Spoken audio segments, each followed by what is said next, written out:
Monday, Tuesday, Gronk Day. We do underreactions on Wednesday. What's the whole world's talking about a couple of things. What are we not talking about enough? Let's give some love to some unheralded stars, maybe some storylines that you need to know ahead of Week 18. We're going to talk incentives on the show with four-time Super Bowl champion Rob Gronkowski.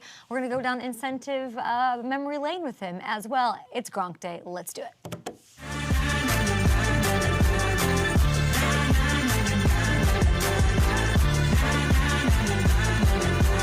Each and every Wednesday, it's Gronk Day, and we talk about things we're underreacting to. It's also National Straw Day, Wheelo. Let me tell you guys about Eric Wheelo. This is a Wheelo day here on the program. I think for the first time, are producing a Gronk Day. This is my first Gronk Day. A lot of pressure, some big shoes to fill. It's like an hour long of Gronk. How did you do it? Well, you know, Gronk is an interesting character in terms of producing Gronk. Can you really produce Gronk? I think Gronk produces himself. That would be my opinion. It's kind of like I think we just kick up our feet and just see what happens. Just throw up some softballs, let him hit home runs. What do we have to expect from Gronk? What can you tell the people? Oh, great Olympic little tidbit. Go on. That his grandpa was a cyclist in the 1924 Olympics. That's true. His name was Ignatius. Ignatius. That's my grandfather's name. Rest in peace to Ignace. That's amazing. So we're talking about that. We're obviously going to break down the playoff pictures. I'm curious what his temperature is on the Cowboys. We're going to get into that. He notoriously hates your Packers, so he pretends he doesn't hate your Packers. He definitely hates the Colts, and the Colts might make the playoffs, so we'll get his thoughts on Minshew and the like. And right now, we're going to take your tweets. We're going to take your questions for Gronk at Up and Adam Show. Let's get it going. We've had such a fun show yesterday. Debo, Kyron. There's like stuff permeating around the studio and through the halls of like really intense, great guests coming. We're trying to weasel them into our schedule and make it all fit like a puzzle. So we are all very excited about that. Let's get to it with some underreactions from around the league. And Wheelo, because you stepped up to the plate and you said, I'm going to do Gronk Day and produce, I'm going to start in Green Bay for you, my friend, because I think we are underreacting to how good Jordan Love's been in general, but just as this is his first year as a starter. We're talking about that, and I know the 8-8 record isn't blowing anybody away, but when you look at what he's accomplished and how he's gotten, the Packers to within a playoff appearance, a win of a playoff appearance, striking distance, it's incredible. Let's take a look here. He's third in the NFL. Third in the NFL with 30 touchdown passes. Wheelo, did you think that would be true? I didn't think that would be true. I thought over 4,000 yards, but TD passes? Top no way. five, trailing only Dak and Brock Purdy. He is more than Mahomes and Josh Allen. Holla! That prospect, that's insane. What would we say about this in August? I wouldn't think that that's true. And then, of course, I say this every day, he doesn't have his guys out there. There's a lot of made about he doesn't have anybody to throw to on other teams. He doesn't have any receivers. I'm not saying who they say that about, but they say it a lot of different quarterbacks. He's got to get him some weapons. Okay, well, he hasn't had a healthy Christian Watson, his big guy, and he hasn't had Aaron Jones, the guy, for half the year. And all he's done with this young, untested group is become more and more impressive as it unfolds. Everyone else on this list is throwing to proven stars. Don't get me wrong. I love Jaden Reed. Green Bay's got a lot of young talent. Jordan Love has had a rotating cast of characters, and he continues to deal and deliver. And I'm not trying to make any statements here. There's still a bit of a way to go here, but there are some eerie similarities. Let's do this, okay? I added the butt. I did the pregnant pause. Okay, here is his season up against Aaron Rodgers' first year as a starter in Green Bay. We're going to keep it football with Aaron Rodgers. The numbers are all right there, including, I don't know, that passer rating looks pretty even Steven. Pretty even Steven. 98.3. Again, I'm not saying he's Aaron Rodgers. I'm not saying he's going to be Aaron Rodgers. I just want to put into perspective that this is not a success. This is an overwhelming, resounding year one for Jordan Love and what that era is. And of course, Packers fans, you want to win over the Bears. And this season's going to leave a very different taste in your mouth if that does not happen. And they are looking good, those Chicago Bears. But either way, the future's looking bright in Green Bay. And that's what Love has sort of shown us so far this season. Just wanted to give a little extra to our boy, even though we gave him love yesterday. So I feel like this is gratuitous for you, Eric. It's fine. You and your bowl of eggs. You and I are just vibing right now. At Up and Adam Show with your thoughts, guys. We are doing, I'm going to tell everybody, we're underreacting to how good of a partner FanDuel is, because I got on a marketing call the other day and I said, can we just give more stuff away? How can we just give more stuff away? And we're gonna do it. And we're gonna do it this week, and we might even do it on a day that rhymes with Schmur's Day, which would be, I don't know if I can say that, but I'm going to say that. I don't know. I can't tell you what we're giving away or how we're doing it. It's National Trivia Day tomorrow. We just looked it up, so we're gonna do a little bit of that for your nice Schmur's Day stuff. Okay. The other thing we're underreacting to is, by the way, if you want in on that, you got to be a subscriber. So if you're on FanDuel TV right now, if you're watching on HBO Max a little bit later, go to the YouTube page and subscribe, or we can't pick you. So make sure you have that going on. Okay, I think we're underreacting to how wild the quarterback situation is in Pittsburgh, okay, and how crazy it's gotten. I mean, think back to a little over a year ago. Big Ben steps away. The Steelers hand Mitch Trubisky a $20 million deal in free agency to be a bridge quarterback, a short-term solution, and then they draft Kenny Pickett in the first round. And yet, who is it but Mason Rudolph, who's re-energized, reinvigorated the whole nine, this team, and kept him in the playoff hunt? Look at what's going on. This team, I thought it was going to slip away for good, by the way, and everything going on with Tomlin and all this, like, is this his last year? They're all that. The guy who'd been third on the depth chart and barely ever was active for the majority of the last 2 years, and who spent 3 years before that backing up Big Ben and wasn't really given a chance to compete for the starting job once Roethlisberger retired. That's what we're talking about here. That dude, Mason Rudolph, unbelievable. And he's like stabilizing things, and that's one thing, but he's putting up numbers. Check this out. These two starts from Mason Rudolph aren't just the best two games that we've seen from the Steelers quarterback this year. They're up there with anything we've witnessed over the last 4 years in Pittsburgh. Last time the Steelers quarterback, guys, put up a better passer rating than the one Rudolph did against the Bengals was Big Ben in Week 5 of 2020. And it's clear, you don't have to hear this even, but like, Mike Tomlin trusts him. He's earned that from him. Tomlin, I sent this to Hamilton yesterday, so let's get this in the show. He was mic'd up for that Seahawks game, and check out what NFL Films captured. Hey, Sully, I don't want to get conservative, man. They've been pounding that run. Rhythm pass, play to win. Ah, damn it, GP. Just get ready to make another damn play. Get us out of here. Talk to two. We ain't gonna get conservative and scared. Rhythm pass, play to win. At the 2-minute warning, wants to throw it, and he does, and Pickens has it. First down, 30, throwing the ball where you probably bet $150,000 that they'd run it. Routinely. In honor of Will Ferrell, they went right in the jugular. That's what Pittsburgh did. That's what Tomlin did. You don't do that. You don't make that kind of a decision if you don't have a ton of trust in the guy you have under center. So I thought that was really telling. In NFL Films, amazing. Also, I have to say, this shouldn't be devolving into some of the stuff that we're seeing online that the Steelers should have known. Why if they knew that they had him, why didn't they play him sooner? This is on Tomlin. Okay, Rudolph had his opportunities over the years. All that. Pittsburgh's had a 10-game sample size with Mason as a starter over the course of 3 different seasons, and things were not great. It's easy in hindsight to say those things, but I don't think anyone saw this coming. Not anybody in that building, outside the building, and it can just be a credit to Mason for quietly, growing. Are people not allowed to get better as they are at their jobs, developing behind the scenes? It doesn't have to be blame. Why don't we just appreciate the journey that this team is on right now? High vibes in 2024. I will also say this. It's going to be very interesting going forward because, get this, if Mason Rudolph beats the Ravens and the Steelers, of course, if they take down the Ravens, their Week 18 matchup, who will probably be resting guys this weekend, lots of them, they get the Steelers in the playoffs, and if he gets the Steelers in the playoffs, Mason, and then they do well, you'd have to think he's going to get the chance to start next year, which is absolutely bananas and nowheresville as far as where we thought we were with the quarterback situation in the AFC North. Okay, finally, speaking of the AFC North, I need violins. Do I need sad music? Do I need?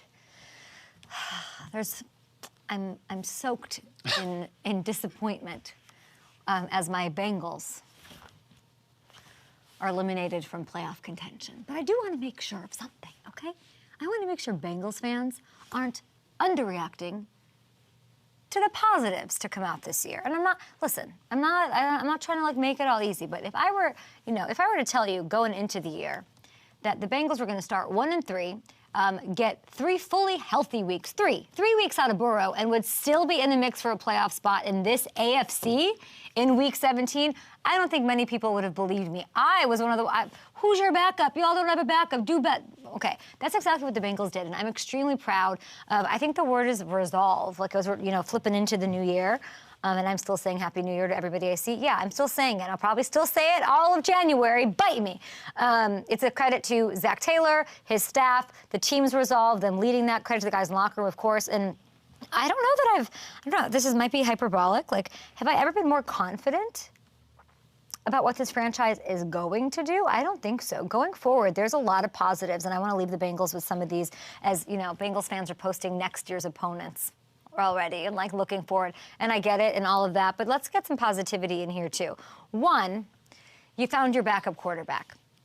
Jake Browning beat 3 teams in playoff contention after stepping in for Burrow. He proved he can keep this ship afloat if Joe isn't 100%. You have maybe one of the best backups in the entire National Football League, and you cannot underestimate the significance of that when it comes to the quarterback spot. 2, I wrote these down now, I forgot. The Bengals are likely going to have a top 16 pick and nearly $70 million, is that right? $70 million in cap space, okay, that they can use and that I hope they use on their defense, okay? Things were never quite right. I tried following, okay, maybe we can do it without Jesse Bates and Von Bell, fine. Cincy, they got to fix things on defense. They need some pieces here. And they're going to have to make decisions with Jonah Williams. Ooh. T. Higgins, please don't go, baby, please don't go. Burrow's contract isn't fully kicking in until 2025, so I say push all of those $70 million of chips into the table and go all in next year. I've never felt more confident. And the goal in Cincinnati has not changed, right? This isn't about playoff appearances or whatever. It's about winning the Super Bowl. They got there and lost, wanted to get back there. They need to stay healthy. They need to go all in.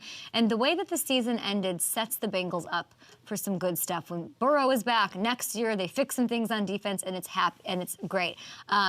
Listen, this is what the radar looks like. And Bengals fans everywhere are putting up who they're playing next year. These are all the tweets I'm seeing from the Bengals after the loss. The Bengals finished last place in the loaded AFC North, so they get the nicest, cutest, cuddliest, fuzziest, coziest schedule in the division next year. They play the Panthers. Are we talking about the Panthers with Gronk? Oh. Hey. They'll play the Patriots, speaking of Gronk. They would have been the Aaron Rodgers Jets. They'd play them if they'd finished ahead of Pittsburgh, and now they play the Titans instead for Hamilton. So with how tight this division race will probably be again next year, getting those 3 games, while the rest of the division has to play juggernauts the whole time, that's going to make the difference. And I don't mean to throw a stray at the Browns, but you can't tell me that Browns schedule didn't benefit the Browns in getting stuff going, facing adversity, dealing with the strife that they had at the quarterback spot throughout a nice schedule. It's pretty helpful. So there you have it. A little positivity for Bengals fans as we go into the offseason. We got Gronk. I just talked for too long, too much. This was ridiculous. We're going to have Gronk join us, and he's going to do all the heavy lifting after this. The Gronkster and Ralphie. We're going to talk about Ignatius Gronkowski next.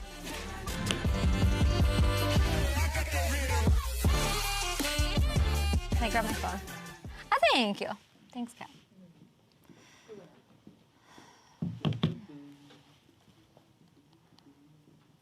Let's see.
all-world tight end, the 6'7" freak.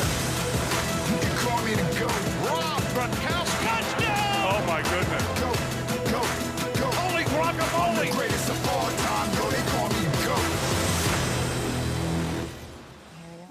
Adab and Adam Show on Twitter. Oh, hello, Mr. Rob Gronkowski. How are you? Happy New Year. Yes, Happy New Year, Kay. And I can't believe it's week 18 already. This year, it went by so fast. It was like we were talking after week 1 on Gronk Wednesday. It felt like it was 2 weeks ago. So this season flew by. Happy New Year. Happy holidays. It was a great year, 2023, but on to this year, it's going to be even greater. I love that 18 weeks later, you still don't know that it's Gronk Day instead of Gronk Wednesday, but that's why we love you, man. We love Rob Gronkowski. Gronk Day, Gronk Wednesday, it's all the same thing. It's all the same thing. Whatever. Okay, so I hear your Arizona Wildcats get a win over the Sooners in the Alamo Bowl, and Bill Belichick, by the way, named you one of his top 5 players of all time. I don't know what those two things have to do with each other at all, but what do you make of this list so far? And Bill Belichick's out here making lists. Isn't that weird? Man, that's crazy. When was this list created? I didn't see this yet. When did he do this? So he did it in a press conference. Definitely strange behavior, which we'll get into more of with Bill Belichick as the days come on here. But yeah, he said this at a press conference. Yeah, that's pretty dope. I mean, it is definitely an honor to be in Coach Belichick's top 5 players of all time that he has coached. There's no doubt about that. I mean, it's definitely a privilege. It's definitely pretty cool to be mentioned in that. And Coach Belichick is definitely my number 1 coach on my list. He's not just top 5. He's number 1 on my list of the best coach I've ever had in my career. So, which is, really, really cool. And it was an honor that he was my coach for so long. But he's making lists now. That's pretty cool, man. I mean, that's what I like to see out of Coach Belichick, him doing type of things like that. Who do you leave out? I mean, with all respect to Rodney Harrison, Devin McCourty, that's interesting. I mean, Matthew Slater, no Julian Edelman. What are we doing? I mean, he coached so many great players. Yeah. That's why I can't believe he made a list of top 5 because there's so many players that are left out that could have been on that list. As an example, as you just said, Julian Edelman, Devin McCourty. There's just so many greats throughout his time, so it's tough to make a top 5 list, but I appreciate Coach Belichick, putting me on the top 5. That is a really cool honor. That might be the best honor I've ever had, actually, in my career, Kay. The best honor ever? The best honor ever. Top 5 in Coach Belichick's list. I'll take it. Have you talked to Coach Belichick lately? Do you talk to him at all? Like, obviously, we're headed into week 18. We don't know what the future is. There's a lot of dots being connected. Is this a game that will you text him before this game and say, man, love you, man, or like after the game, anything like that? Well, I definitely appreciate everything Coach Belichick did for myself, throughout my 9 years with the New England Patriots and taking a chance on me in the 2nd round. He did his homework on me, and I didn't have that good of an interview when I went over there during the pre-draft process, and he still took a chance on me. Even coming off of season, I didn't even play in college at the University of Arizona. I was out my junior year with a back injury, and I still declared for the draft, and he still took a chance on me in the 2nd round. So I appreciate Coach Belichick doing that. And the last time I talked to him actually was on Brady's podcast when he retired. He had Peyton Manning on, he had Coach Belichick on, he had myself on, he had everyone coming on throughout his podcast. So Coach Belichick and I were on at the same time. So that was the last time I talked to him. But if I saw him again, it would be like we just saw each other yesterday and we would hit it right off. But I do, this game, it's versus the New York Jets, Kay, so we know they're going to win. He's playing the Jets. He has their number. He don't lose to the Jets. They're going to win. Does he hate the Jets as much as you do? Is that if you were to give, speaking of Belichick, let's make a list here. The teams that, I know how you feel about the Colts, the Jets, the poop green, whatever. If you were to make a list of what you think Coach Bill's least favorite teams are Jets number 1? I would say the Jets are number 1. I wouldn't say he really hates them really like that. I mean, it's because they haven't been good lately. You can't hate anyone after beating on them for freaking 20 straight games. I mean, it's just like, all right, we're playing the Jets again. I mean, back in the day when they were competitive, and they were, had a chance to go to the playoffs or did go to the playoffs, like during that era, like 2008, before I was even there. And then when I got there in 2010, to like 2012, 2013, 2014, I mean, he definitely, showed us, showed the interest of him not liking the Jets. And it makes sense. I mean, he went there for a little bit. In the team meetings, he would let us know, and it engraved in us. It engraved in myself to not like the Jets either. And to this day, I mean, the Jets are the Jets. I don't hate the Jets, but like, it's not like I love the Jets. I just like the Jets are just like whatever now. Yeah, I think there's no chance the Patriots don't win this game. I think this team is going to, even though I don't know how they're going to do it. They're hobbled. It's tough, but they've been feisty the past couple of weeks, and I think they're all going to come to play for Bill. That's what I think. If it is indeed the end of a chapter, I can't imagine. Everybody can say what they want about Bill, but that team has respect for him and what a legend he is.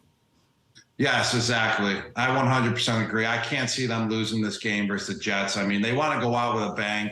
Even though it's a lost season and you're not going to the playoffs, you always want to go out with a bang going into the offseason feeling good. And this game versus the Jets, they win this game. They can go out with that bang, and they can get momentum building up into the offseason. And, Kay, I do not think personally this is Coach Belichick's last game as the head coach of the New England Patriots. I think he's going to at least have one more year to adjust, make adjustments, make changes, and go from there. And I think this win versus the Jets, once they win this weekend, will build that momentum into next year. Why is it so hard? I disagree with you. Why is it so hard for you to believe, though? It would just be so hard to see Bill Belichick, Coach Belichick on another team, on another sideline, being a head coach. It's just not an ideal situation.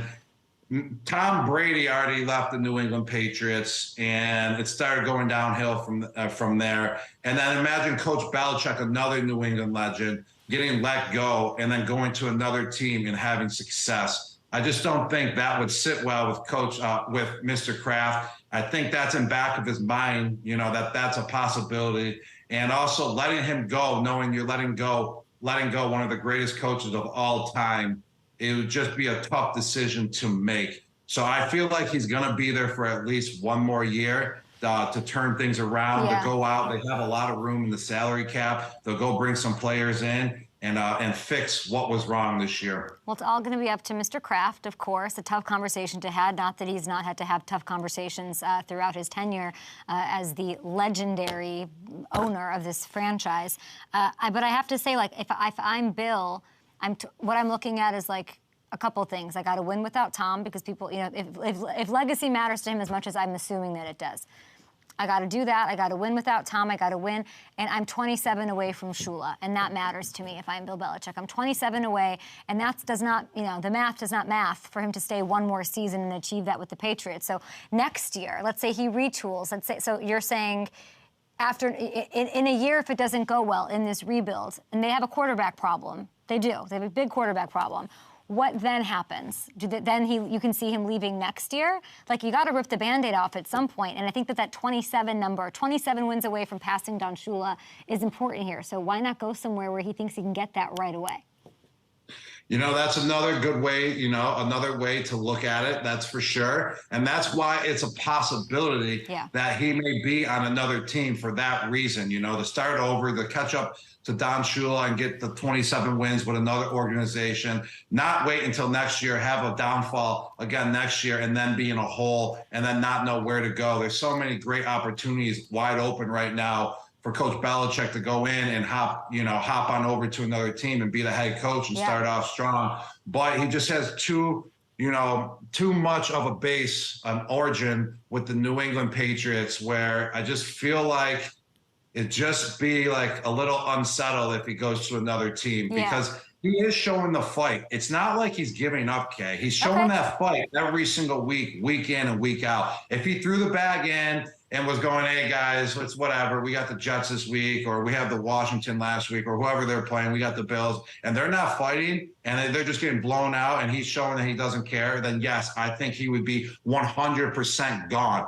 But the thing is, he's showing such a fight still that's why I feel like he will possibly be there next year still. I think you think that, or it's hard to imagine Kraft breaking up with him. Exactly. It's hard to imagine. Like it's tough. I mean, I won't believe it until I see it.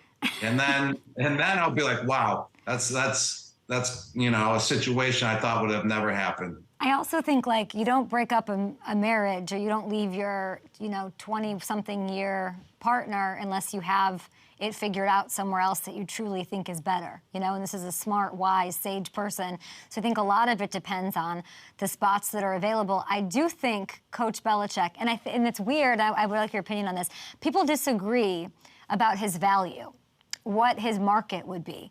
If Bill Belichick did become available via trade, via just walking away from New England, like, there's some people who think, like, he's over the hill, we don't want him, we don't want that mentality, it doesn't work, it's over. Like that, it was Tom. People have that idea. Like, there's people out there I'm talking in the league, not just pundits, that have that thought. I find that hard to believe. I think that if you're a franchise wanting to sell tickets, wanting to establish discipline, wanting to really focus on, like, building up a defense, as we know, quarterback play is never really been something, Belichick sort of thinks he can win without a quarterback. He's thought that his entire career.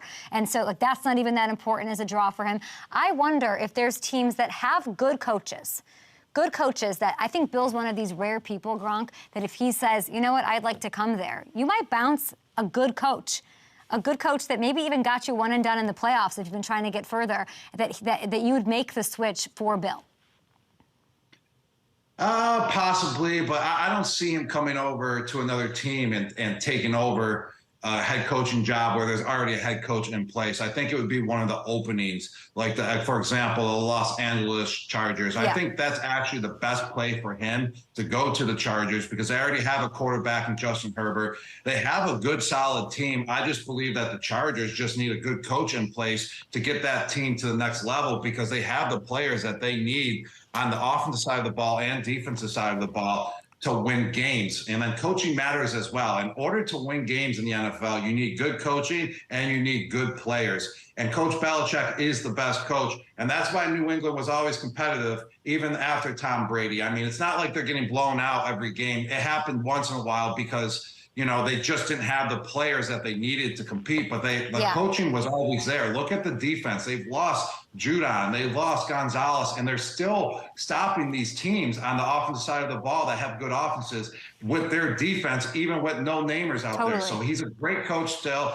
And if he goes to another team with a great quarterback, I think the Chargers are the best situation for him. Who, in hitting, speaking of lists, and we know what the market is. We're not going to sit here and fire coaches before that happens. But there's, like you said, LA. There's an interim situation with the Raiders. There's all of this. But when it comes to, like, hot candidates out in the world, usually I feel like Josh McDaniels is always like the belle of the ball when these things happen. You have Bill. You potentially have Jim Harbaugh. Who's more attractive if you're an NFL franchise? Dang, that's a tough question right there. I mean, because Jim Harbaugh he's hot right now. He's super hot right now, especially coming off that win, versus Alabama. And he has experience in the NFL. He has success in the NFL with the 49ers when he was there. Didn't he go to a Super Bowl and they lost when he was there? So they lost to the Ravens. I would say. Oh no! I would just say Coach Belichick is still the hotter guy. He just has that much more experience. He's been in the league for 50 years or however long. So I'll go with Coach Belichick still over Jim Harbaugh. So he'll have his pick of the teams, Bill Belichick. And that means a lot because I think people don't think that Bill Belichick has value. And you're saying that he's sort of at the top of the hierarchy of names and candidates available as head coaches, no matter what happens after this week. And they'll, of course, get that win over the Jets. That's super interesting. I don't know what happens. I think I'm super fascinated with, like, if Kraft were to have to make that decision, who's coming in there? I am very fascinated about what's really going to happen, like you just said. And it's all going to come down to Mr. Kraft. I mean, he's the owner of the team. It's going to come down to the Kraft group of what they want to do with Coach Belichick, if they want to have him come back for another year, or if they want to trade him or release him or whatever the reasoning is or whatever the situation is. I'm very interested in it. I'm going to be, definitely staying tuned in it on what the decision is going to be. And I'm going to be shocked. I'm going to be really shocked if he's gone. I mean, because I can't imagine like Bill O'Brien taking over as head coach. No, I can't imagine Bill O'Brien being the head coach either. Coach O'Brien, unbelievable offensive coordinator, but I just feel like he wouldn't be the guy to be the next head coach of the New England Patriots. I got a name. I got a name for you. Who is it? Gerard Mayo. Gerard Mayo, I mean, I've been hearing a lot of things that he could possibly be the successor. I still think he doesn't have enough experience, though. I mean, he's not even a defensive coordinator yet. I mean, he's a great coach, great guy, but just the experience isn't there yet. I mean, he has to go through the table of getting up to the head coaching level, and I feel like he needs to be a defensive coordinator first before he just jumps right to the head coach. But the guy that's most interested, in my opinion, obviously, if it happens somehow, is the Tennessee Titans head coach. Vrabel. Coach Vrabel. I think he's the guy that would be a great fit for the New England Patriots. Vrabel to New England would be wild. The question then for Kraft would be, is Mike Vrabel better, who just got assumingly let go by Tennessee, is he better than what I have in Bill Belichick? That's the question he'd have to ask. He's not going to be let go by Tennessee. Take it. Right. They would have to figure out a way to be able to trade for Mike Vrabel or something. Because, there's going to have to be a package deal done. But I meant like they'd let him go. Like the Tennessee would say, go ahead and like do that, and they'd be able to work something out. For Kraft to pull that, it's just the question, who do I trust more with the reins? Is it Belichick or is it Vrabel? Which is, I don't know. I still think it's Coach Belichick, and that's why I don't see Coach Belichick being gone yet. Who is going to replace him as the head coach of the New England Patriots? Yeah. I just still think it makes sense to have Coach Belichick as the head coach next year. Okay, would it be weird? Who do you think is a better fit than Coach Belichick next year for the New England Patriots, if it's not him? Jim Harbaugh. Oh, all right. Wow, that's a good one. Okay, that's the only other guy out there that would be a pretty good fit. Yes. Word on the street, Jim Harbaugh just got Don Yee to do his business. Don Yee's whose agent again? Remind me. Yeah, I'm not really sure. He was Tom Brady's, I believe. Yeah. Oh, I know that's Brady's agent. Yeah, so maybe Kraft and Don Yee probably have some sort of, they have each other's phone numbers, right? Yeah, they sure do. Yeah, that could be a possibility. You're right. I never thought about that quarterback. I don't follow the college game, but he's pretty good. Could he bring a quarterback with him? I don't know. What's his name? Who? J.J. McCarthy? Yeah, J.J. McCarthy. No. I mean, possibly. I don't know. I'm just. Wow, you're throwing it out there. You just threw a half-court shot. Well, I mean, if you're sitting there at that table and you're Mr. Kraft, you have to think, what's better than this? So, that's sexy. Jim is sexy. You're right. If you are Mr. Kraft, you do have to put it down on a piece of paper. Hey, what's the pros? What's the cons? What is the better situation? Who is a better head coach that can be what head coach can I get to be the head coach of the New England Patriots that's a better fit than Coach Belichick? And that's going to be a tough situation. Like you said, Coach Jim Harbaugh might be the only coach out there that could be a sexier option, like you said. But could he pull it off? Could it happen? And that's going to play into the factor as well. You brought up Vrabel. I want to hit this before the break. Vrabel had a fiery press conference. I don't know if you heard this. Let's take a listen. Because it sucks to lose, Gentry. Trey, ever need to show you anything? Did you have another thought, or no? I'm just curious. Well, it fucking sucks. Losing. Awful. That's why I want to win. Because you don't sleep. You want to win for the players that bust their tail. That's it. All right, we're going to take a break, and we'll be back after this. Is that a guy on his way to New England? Maybe. It's all going to happen in the next couple of weeks, so good to have Gronk's perspective on it. After this, we got to get into Tom. You say you're friends with Tom Brady. You say, like, you love Tom Brady, ride or die for Tom Brady. After this, if we can hit the break, Gronk retired Tom Brady. Brady would still be playing if it wasn't for this. You retired him. We'll be back right here on Up and Abs. Oh, you're getting crazy.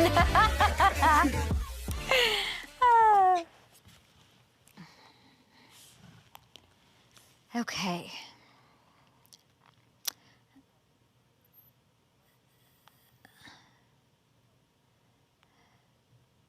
Okay.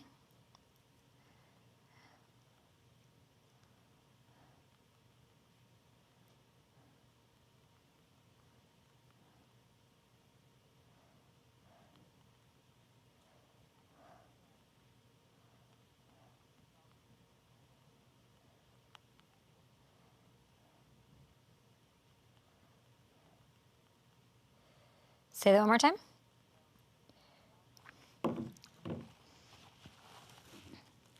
Yeah, will you copy and paste it maybe? That would be helpful. Thank you. We're coming in with the catch, right? Still? Let's do that, yeah. I wonder if he has spent a cent of that incentive. Doubt it.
Let's go, I need one more. Yeah. If I don't get the 7th catch, I have to go get a real job. All we got to see is Gronkowski get his catch here. What does that mean? Cha-ching. Gronkowski has his catch bonus. Tom, good pass, dog. Yeah, thank you. Thank you, dog. That's $1 million catch, bro. It was $1 million catch, and that was my last career regular season catch as well, okay? So that was a special catch, that's for sure. 2022. How long did it take for you to get comfortable enough with Tom to say, hey, here's my request, get me the ball, I need $1 million?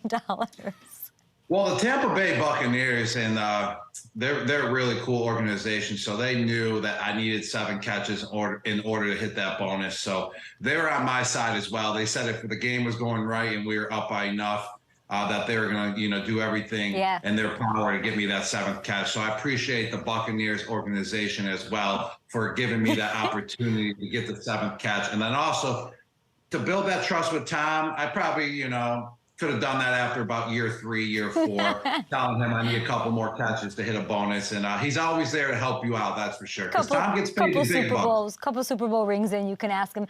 What's the etiquette? What are the manners of this? Like, are you on the hook then to buy donuts for everybody in the Tampa Bay Bucs organization? Did you have to buy Tom something? Like, how does that work? Actually, this is what happened after. I was on the sidelines. I was all juiced up and everything. I hit the $1 million bonus. So obviously, I'm riding on a high. The endorphins are going. So I'm on the sideline telling everyone, dinner on me, dinner on me, dinner on me. I'm bringing everyone out. So after the season, about 10 days after we lost to the Rams, actually, we all went out to dinner, the offense as a whole. That's awesome. Unfortunately, Tom wasn't there, but everyone else was there. But Tom doesn't need to be I don't need to buy Tom dinner. You know, if Tom's out to dinner, he buys us dinner because we're always going up the middle for him and getting laid out. So whenever he's there, he's always nice enough to take care of it. So he wasn't there in this situation. So the rest of the offense was, and I took care of that, Bill. And we went out to a place downtown here in Tampa, to the high-end steakhouse here, and I dropped a good amount of, you know, couple $1,000. You know, it was about around $12,000 to buy everyone dinner. Everyone had their glasses of wine, and it was on me. But it was a special treat because without my teammates, without everyone cheering for me, it would have never happened. It's amazing. Were you a little extra nervous? Like, 'cause there's a lot of players dealing with incentives. This because I mean, I can't imagine $1 million catch. Like, I would be shaking. You know, I actually think it was a $500,000 catch. I'm not sure. It could have been $1 million catch. I think it was a $500,000 catch. Must be nice. Must be nice to not even know. God. Yeah, technically, I think it was a $500,000 catch, but we'll say somebody it's $1 look it up, please. Somebody fact check that. It was $1 million catch, though. We got to look it up, but it's like you're just out there playing football again, you know? You can't let it get in your way because the main goal is obviously to win the game, but at the same time, it gives you more motivation to go out there and ball. Yeah. So it's all on you. That's what's the point. That's the point of the incentives. It really does get you to go out there and take it to the next level, especially if you're close to hitting the incentives. Yeah, there were 2 incentives, I'm being told. You hit both of them, and it was $1 million, but I guess maybe that catch was $500,000. That's true? Yes, that's true. Okay. I needed 7 catches for a $500,000 bonus, and then I also needed, I think it was 80 yards to get the other $500,000. 7 for 85, my friend. Yes. Now, I bring this up because it's game time for a lot of players around the league, okay? It is Week 18. Here's some of the players that need to cash in this weekend. Do you think Beckham can get 5 receptions? I don't know who he's got. Who do they have? Who do the Ravens have? I asked for the opponents on these. Sorry, Steelers. Yeah, but is Beckham going to play? Because they already clinched the first, the #1 seed in the AFC. So would it be smart for him to play? Should he play for a $250,000? What's that? Should he play for a $250,000? Yeah, for sure. Okay. Odell, go out there and play. How about DeAndre Hopkins? He needs 7 grabs, 61 yards, and 2 touchdowns versus the Jaguars. Let's put the list back up. Yeah, well, Levis, feed DeAndre Hopkins. Feed him. Feed him every play. You guys aren't going to playoffs. So it's for $750,000 because each. So it's a total of $750,000. No, we went out of order. I don't know why. D-Hop's at the bottom. Then you got Chris Jones. You've got Jadeveon Clowney, and all of that needing stuff. All right, I want to ask you about. Sorry about that. That was kind of wobbly. Tom Brady. Okay, Tom Brady put out a New Year's post looking back on his highlights from 2023. Here it is, okay? He talks about his kids, he talks about his love for his family, and then I see this little PS he writes at the bottom. Show Tom Brady PS zoom in post. That's what we're looking at right now. I guess that's in the script for some reason. The only downside to 2023 was when I was about to unretire in May and my friends threw a surprise retirement party kind of forced my hand. Now, I just had an I am Ron Burgundy moment, which I'm sure you loved, but you were at this retirement party. Baker's Bay, Bahamas, running routes in the sand. I remember the whole thing. Beautiful. Y'all had your beautiful girlfriends and everything. You love Tom Brady. Why would you go there and retire this poor man? Now I know why you're saying I retired him, but I actually truly believe that he really meant that last post, because I bet you he was always thinking about coming out of retirement. I mean, once you retire and you can still play, you're always thinking about it. It's in the back of your mind. It was for mine for a little bit. You're like, I can still go. But that truly solidified him that, like, oh, crap. Like, they just threw a retirement party. My family, friends came. I'm sorry, Tom. Yeah. Don't blame me, though. Blame your best friend who set up the whole trip. So blame Ben. Ben Rawitz. I knew he'd be the culprit. Ben has some scheme about his post life or something and decides, well, I'm going to throw him this party, invites you all, and then he's like, oh, I guess I'm retired. That's crazy. Ben, it's all your fault, buddy. All your fault, Ben. I always knew you were a bad guy. Okay, let's bounce around the league and get to some. We just talked about the Patriots for like 90 minutes. Okay, my staff wants to get your take on some things. They dug some of these things up. First up, the Bills fans. Did you see this wilding out by the Bills fans before the game? Now, you're from Buffalo. Please explain this behavior. Yeah, they're just taking it to a whole nother level. I think that's a little unnecessary. I mean, I understand Bill's Mafia. I'm from Buffalo. I jumped through tables when I was a kid. I loved the WWE. I loved to imitate the WWE and body slam people. But jumping through a table that's lit on fire, then lighting yourself on fire, that's just stupidity. But I still love to watch it. I hope they keep it going because it's entertainment, that's for sure. People, if Gronk is telling you that you're out of control, y'all need help. Y'all need help, religion, someone to talk to, a hug. Like if Gronk is saying that's a little too much, we need to reevaluate things up with the Bills. All right, let's go to the next one. NBC announced Snoop Dogg has been added to the 2024 Paris Olympic coverage. This was announced. Now, we did some digging, and your grandfather, Ignatius Gronkowski, he competed in the 1924 Paris Olympics as a cyclist. That's amazing. That is absolutely amazing. How cool would it be to have Snoop interview your grandfather? That would have been really cool. Snoop interviewed my grandfather. This is your grandpa. Yes, it is right there. My grandpa. My great-grandpa, legendary. I wish he gave me the cardio that he had because he can last however long on a bike. I can't do that. After like 4 miles, I'm toast. But he's an absolute beast. And I absolutely love Snoop Dogg, too. I actually dressed my dog, who we had on the show a few times, Ralphie, as Snoop Dogg in the Snoop Dogg costume. And I sent it to Snoop, and Snoop sent a picture back, actually sent a video back, appreciating Ralphie for representing him. So I appreciate you, Snoop, and I actually want Snoop to perform at Gronk Beach this year in Vegas for the Gronk Beach party. So we're trying to get Snoop Dogg. Snoop, if you're listening, baby, come perform at Gronk Beach. We love you. We would love to have you. I love it. He's got to say yes. Snoop is the absolute best. That's amazing. I just like the idea of me being at a Soul Cycle class and looking over and like you're exhausted and exasperated and like I can beat you at something. You're not a cycler. I like that. You have a weakness, Gronk. I like this. I mean, it's not a weakness. It's just not my strength. Okay, Matthew McConaughey. Sidelines, Texas, Washington, college football playoff game. He apparently didn't like being with general population, so he sort of very Matthew McConaughey-esquely, smoothly sort of, and illegally, by the way, makes his way into the player's box. How nice is this? Matthew McConaughey can do whatever he wants. I'm actually reading this book currently, Green Lights. I'm on page 99. So Matthew McConaughey, thank you for writing such a great book. And he has a green light to do anything he wants on the sideline because he's a Texas Longhorn. And actually, if you want to know his background, he didn't want to go to Texas. His dad forced him to go to Texas because it was cheaper, and it's in his book. So he's super glad he listened, though, and went there. I mean, that's like telling me there's no Santa Claus. Matthew McConaughey didn't want to go to Texas? That's absolutely insane. I didn't know that. He should also be at Gronk Beach, right? Yeah, he should also be at Gronk Beach. You're right. He'll be on stage the whole time. And Matthew McConaughey just swoops in, Snoop's performing. He has his hands in his pockets, and it's awesome. All right, short break here. We will be back on the show. Do not miss it, guys. Hit me with your questions in the break. Group. Gronk plus Snoop equals grouper snunk. That's pretty good. Here's Peloton challenge. Never. Absolutely. I'll do that. A Peloton challenge? Mm-hmm. Is there anything you're bad at, Rob? Yeah. What? Golf. You're bad at golf? Yeah, I'm not good at golf. Yeah. Can I ask you something, Rob? In all of your years in New England, did Bill Belichick ever throw a party? Invite people to do anything? No, he really didn't. But they had a party. They had a Halloween party. It was about 2 years before I got there. I think Randy Moss threw the Halloween party. And he came. I wasn't on the team yet, but I've heard about it like 20 times. And Coach Belichick showed up. I think he was a Pirate, and they said it was just legendary that he was there. Yeah, but he never threw like a thank you party end of the year or anything like that. Yeah.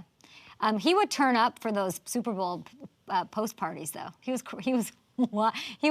a Buffalo Bills fan. He was crazy. He was. He did turn up at the parties. After the season was over, he would turn up for one night, and then the next morning, he would get right back to work, I swear.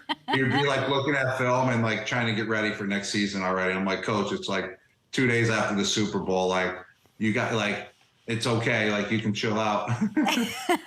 Well, I just heard that he threw a party. I wasn't invited, Kay. So. I know, but I just think that that's a little funny. It's very peculiar. It's not typical behavior. I wonder what type of party it was. A holiday party. Ooh. Hopefully I'm invited next time. I think we should I think he's out. You think he's staying. Yep. He's staying. But I feel like and we have Nink on next week. I can't wait to hear what he has to say. But Adelman had the same thought. He's like, no, he's not going anywhere. You guys just, exactly. My favorite thing is that y'all can't believe it. Exactly. We can't believe it. If it happens, we'll be stunned. It'll be like shocking to us. And who'd you say? Ninko? Ninko's coming on? Yeah. No, Ninko's coming on next week. You're killing it. Is he coming on with me, or is he coming on separately? It's a good question. We're trying to get I tried to get, you were supposed to have a surprise guest today, but then his schedule got changed. But you killed it today. Thanks, Gronk. We got a couple more minutes. We're going to have some fun with these, we're just giving love to players and their plays. We're going to talk about. Awesome, let's do that. Yeah, James Conner had a nice play, Josh Allen. Yeah, and DJ Moore. It'll be fun. All right, couple seconds, yeah. Let's do it. Did you guys prep him on the Adab Boys, like that they were going to happen?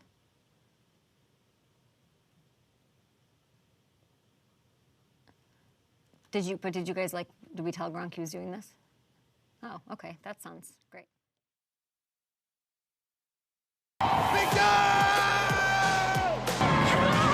Win a win, great team win. It's always great to be a Chicago Bear, baby. Bear down. I don't even know where we're at. We're in New York City, mama. Let's go. The Rams get the dub. You know how we do. Go, Pat, go. What he said? 1C, baby. 5 times. Let's go. Yeah. Winning is fun, but it's the teams that handle the heart the best are the teams that win the game. You guys handled it today. I'm bleeding. I'm so proud of you. We had 8 quarters. That's 4 down. 4 to go. 1, 2, 3, go. All right, we're giving out Adab Boys. Scott A on YouTube says, Sam Laporta deserves one. Yes, he certainly does. He had a brilliant second half. Luke Dove says, Little Jordan Humphrey absolutely crushed it. And then Ragnar on YouTube says, Russell Wilson, Adab bye. Oh, Adab bye. Crazy. Let's bring Gronk in. Let's do some Adab Boys here. I'm going to start with James Conner. I don't know if you saw this play, but what he did with the Cardinals at Philly, he racks up 27 touches, 133 total yards, 2 touchdowns, including the game winner. Gronk, this is awesome. Attaboy!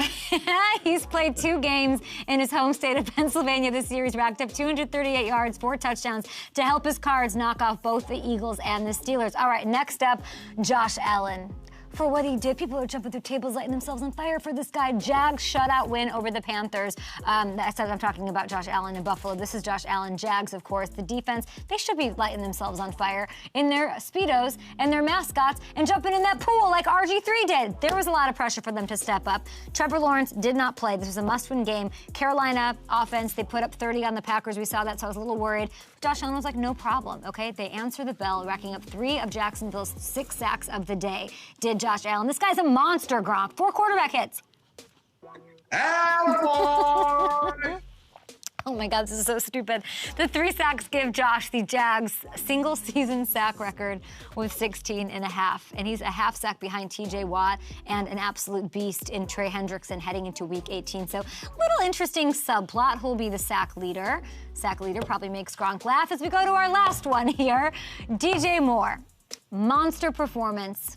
Bears. In the snow, by the way. They take down the Falcons. DJ had 9 grabs for 159 yards and a touchdown. Gronk, what do you think? Attaboy!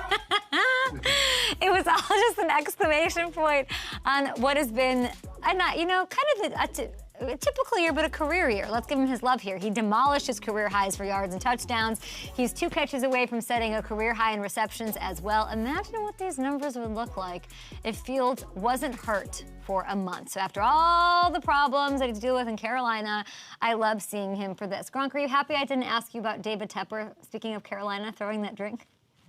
Yeah, I'm very happy. I mean, if he was blacked out, you got to give him a pass. But he kind of looked just a little tipsy, so you can't give him a pass. He got fined $300,000. I think the average, in like average American terms, that is what, $1.70, something like that. Does the punishment fit the crime?